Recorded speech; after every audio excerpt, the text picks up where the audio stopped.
Welcome to the start of the series, The Mental Health of Small YouTubers. So, our first guest is Khateeb, and he is going to be sharing his journey through YouTube and shed some light on the mental health of small YouTubers. So, if you know any YouTuber who is starting up, or even an established YouTuber, or if you are a fan of knowing about YouTube, this is the right series for you to watch. So make sure you hit the subscribe button, like the video, comment, and share this with your network. So let's get started.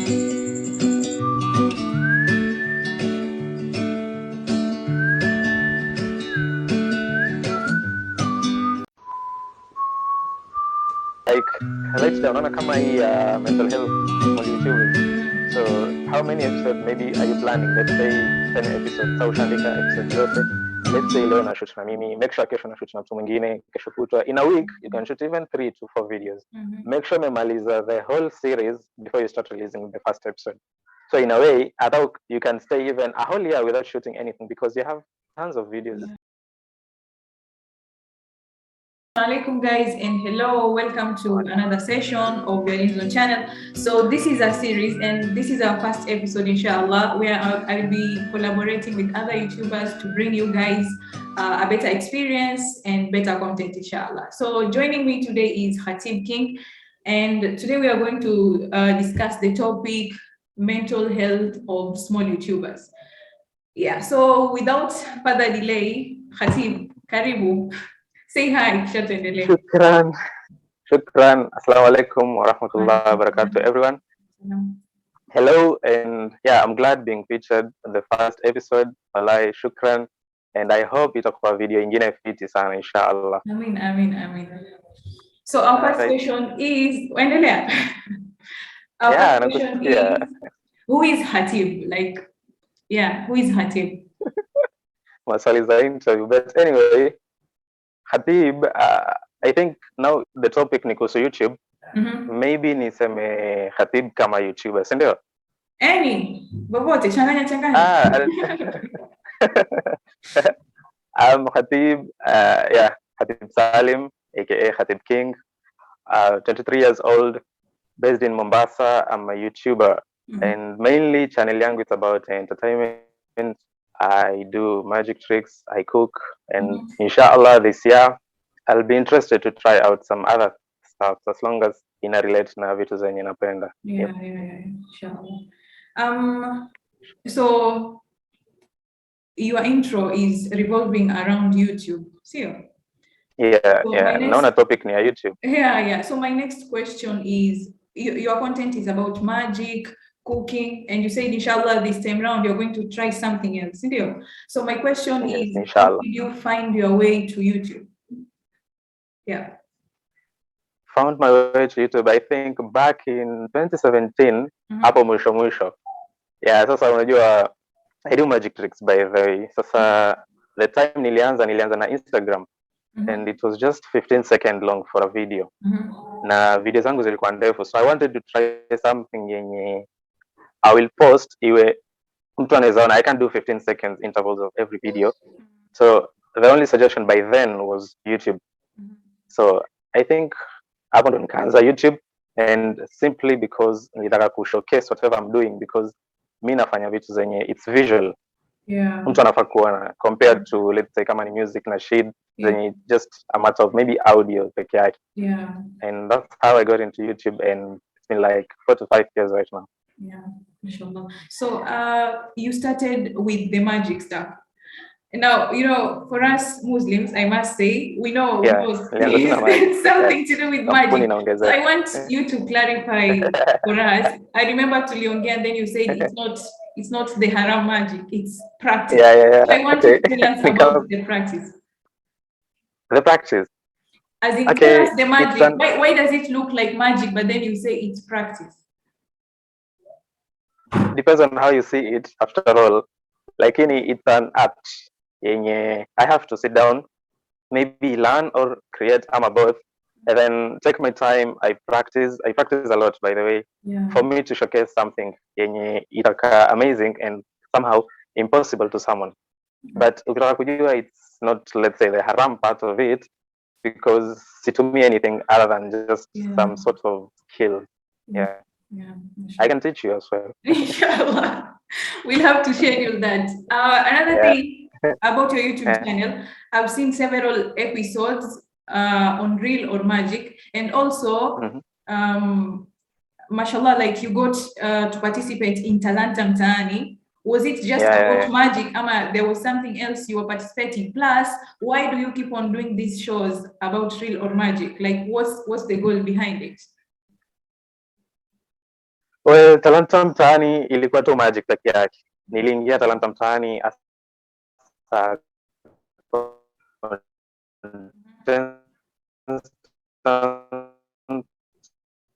na ilikuwa ni talent show. Nilikuwa nafanya ni magic. Sasa kulikuwa naliingia kama, alhamdulillah, nika proceed from the auditions mpaka to the finals, and it was an amazing experience.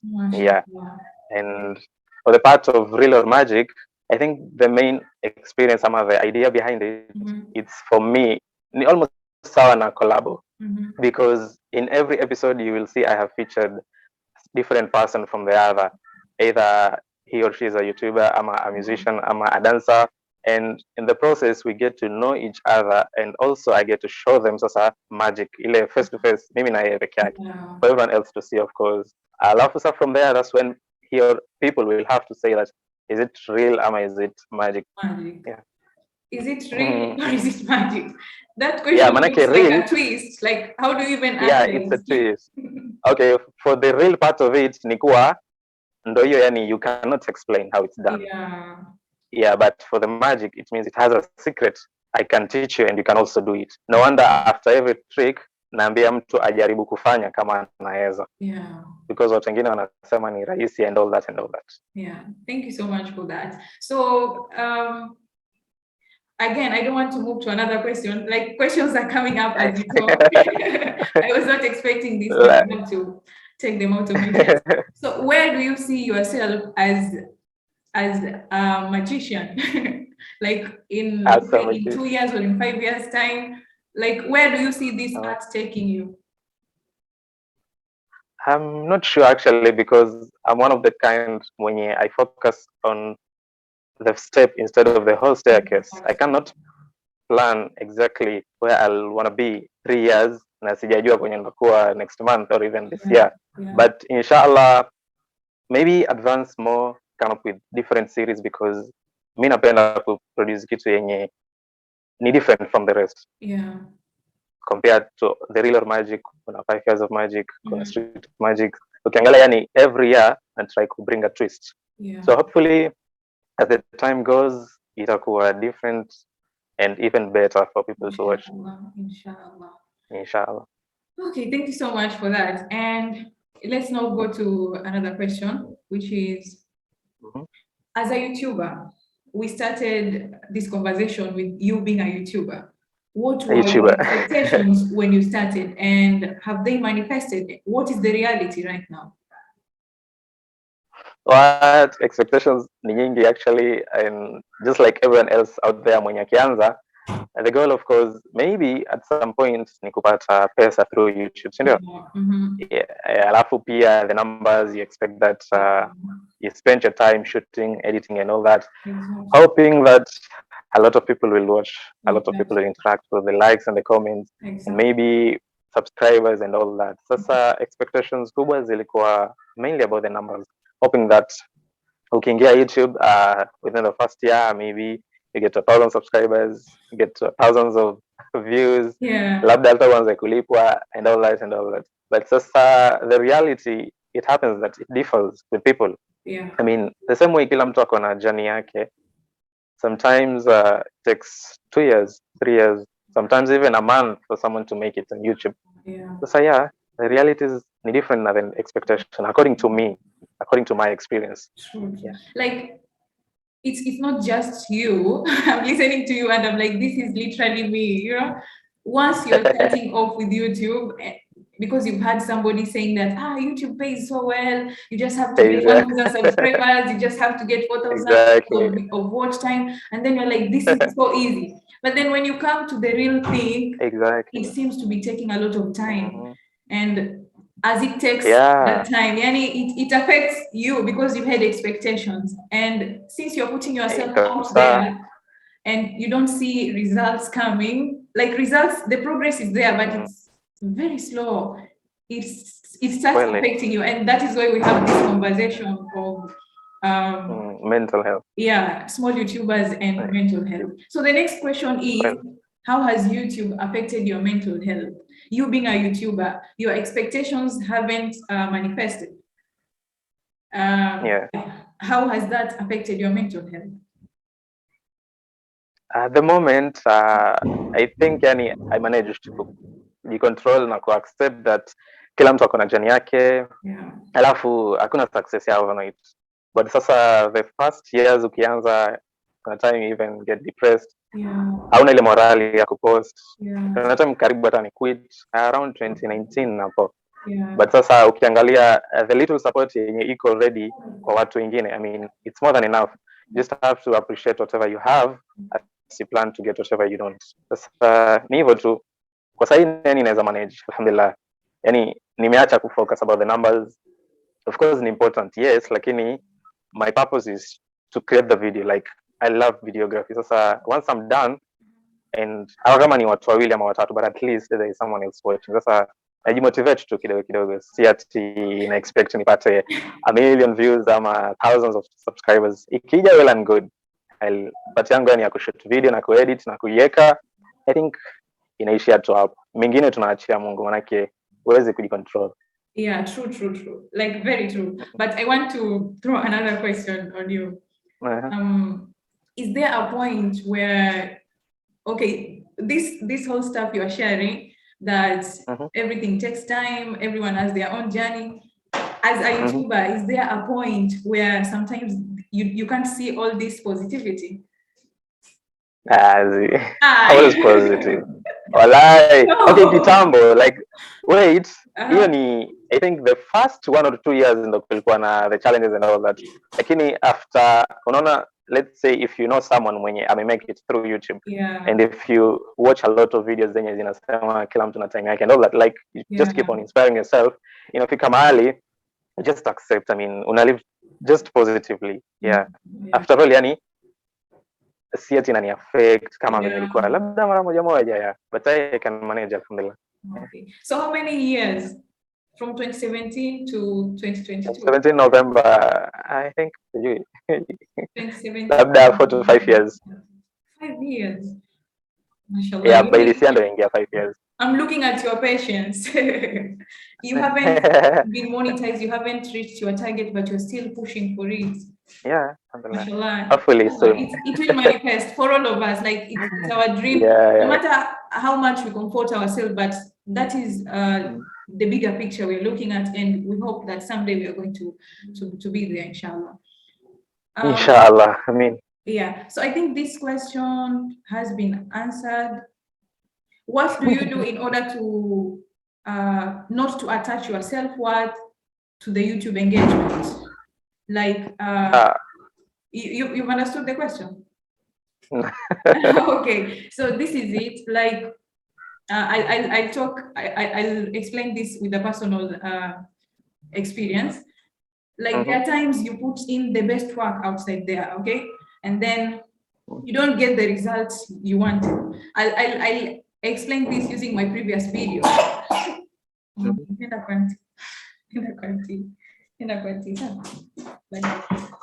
Okay, that was my neighbor's girl. Okay, that was it. Yeah. Your previous video. Yeah, my previous video. So with my previous video, once I uploaded it, I have been having that fear of going and looking at the number of views I got, or maybe even the comments, because I don't want that energy I get from there to affect whatever I want to do next. Because believe you me, as much as I keep on motivating myself that whether people view it or not, it still affects me, you get? Like the results still affect you because this is your thing you're putting outside there. So this is what I'm talking about. I was afraid of checking the views. I haven't checked the views I got from my last video. The main reason being I don't want that energy to affect whatever I'm producing right now. You get? So I have been telling myself that your self-worth is not tied to your YouTube engagement. Like I keep on repeating that mantra, you get? So this is what I'm asking you today. Okay, what I do you do understand. in order not to attach your YouTube engagement to your self-worth? Okay, so let me first ask you back something, if you may agree. So does it mean that you'll never go back to check the views and the engagement on your previous video forever? I'll do it once I'm ready. You get? I told you. Like, how long does it take? I told you I have this mantra. I keep on telling myself that your self-worth is not attached to your YouTube engagement. So once I'm fully ready, then I'll go see it. Okay, sawa. I hope you think the energy won't affect your mental health as well. Yeah. But as for me, I don't know if I understood the question pretty well. Like, as I said, I feel like job yangu inaisha part create the video na nika edit na nika post. So the numbers, yes, are important, but at least there's someone watching. Hata kama ni watu watatu, like I'm super grateful. Yeah. I can't say that I'm targeting 1,000 views, of which the affect tu mwenyewe. So I always tell myself, I mean, as much as there's someone watching, hata kama ni kidogo, I mean, that's more than enough to me. Bora views zimeongezeka compared to jana na leo, because before I posted the video, sasa zikaongezeka, I mean, that's enough. Ikijaliwa could do better than well and good. Yeah, true. Yeah. Nice. Okay. So this should be the last question. Based on your experience, what is your message to those starting YouTube and fellow small YouTubers like us? Like us. A message to people like us and wenye wanataka kuanza ama wenye wanaanza. I mean, just go ahead and do it. Alafu just set your goals. Alafu ziko realistic. Don't compare yourself to any other YouTuber. Hata kama ni inspiration yako, like yapi alianza kama wewe.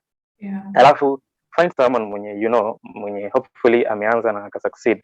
It will motivate you even further, because imagine kama mimi nione wewe umekuwa monetize, like I'll be like, oh, so YouTube ni kweli inaweza, hata mimi siku yangu itafika. Yes, I just have that patience. Alafu just do your thing, keep creating, and inshallah maybe one day we will all make it out there. Yeah.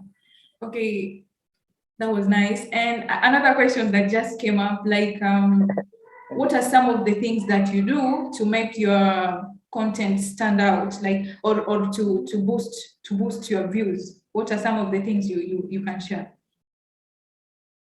Nothing actually, because I just create. Nakwambia mi part yangu inaisha nikisha post. I think it's like 2 to 3 days yenye I have specific people I'm sharing. Sisha hata kwa watu wengi, nikeka labda my Instagram ama WhatsApp status. That's all. Like I don't do anything further than that. Maybe no wonder I'm not monetized yet, lakini naacha tu iende na pace yake, sitaki kujistress, because it doesn't mean that ukishare kwa watu 1,000 everyone else will watch. Yeah, true. Yeah, so I just do yenye mi naweza. I know someone will watch, then well and good.